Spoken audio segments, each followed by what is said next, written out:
Hi, welcome back. Once again, another helmet video. I really wanted to alternate between a Warhammer video and a 3D printing video each week and hopefully play to both demographics, but Christmas time is incredibly busy, so I can't really find the time or energy to paint minis right now. So it's mainly 3D printed goods, as since I now have a 3D printer, naturally I'm going to go mad with the prints, so everyone is getting a 3D print for Christmas. Well, maybe not everyone, because it is currently the 16th of December, and I finished one, which is what we're going to be talking about today. So my nephew wanted... Did he want... I feel like I've just kind of insisted this upon him. He's a fan of Warhammer, so I naturally volunteered to step up and make a Space Marine helmet, which is incredibly exciting. And I kind of want one for myself, but nah. So the first step is to hop onto Cults and downloaded this file, which is incredibly detailed. It had a lot of texture on it, so I had a really good feeling that things were going to turn out well. Printing was a pleasant experience. It took about 16 hours per half, and then they just click together into one single unit, and it will still fit just by sliding over the top of my head.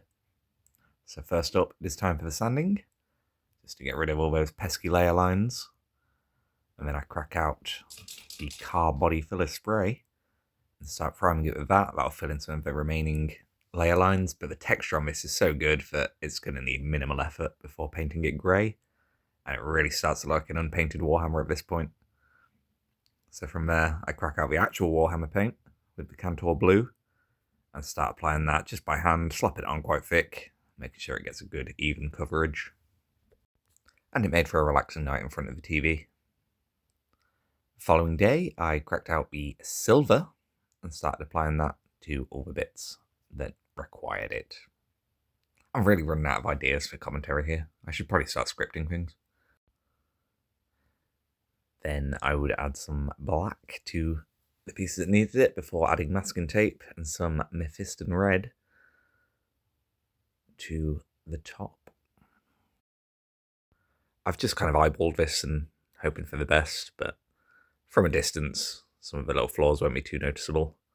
And then I moved the masking tape and added a streak of white down each side. Once again, adding it on pretty thick, so it'll need less coats and hopefully stay quite bold and vibrant. Moment of truth, and I peeled off the masking tape and was mostly happy with the result.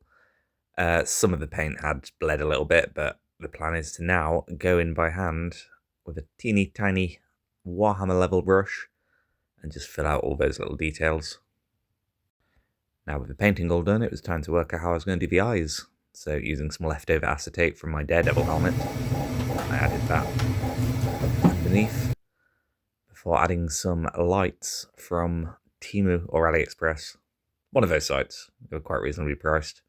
Unfortunately, it wasn't the right size, but I think it looks okay. Like that, we are done.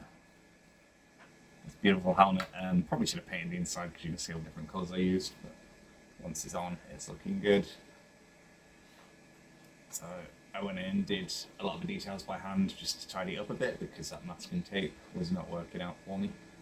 The other thing was those light up eyes I bought from AliExpress were too small for the actual eyes of this, but I did have some red acetate to hand, so I've put that in over the top just to accentuate the redness. So you can kind of see the gaps when it's turned on, but it still looks pretty good. It's not bad, and what a quick turnaround we had on that. I'm very happy with that. I'm going to try it on, and I won't be able to see a thing. Blimey, there we go. So thanks for watching, remember to like and subscribe. Hopefully we'll be back soon with some Warhammer videos, because I do enjoy the variety. Can you even hear me? Just go like and subscribe and go watch something else. Bye.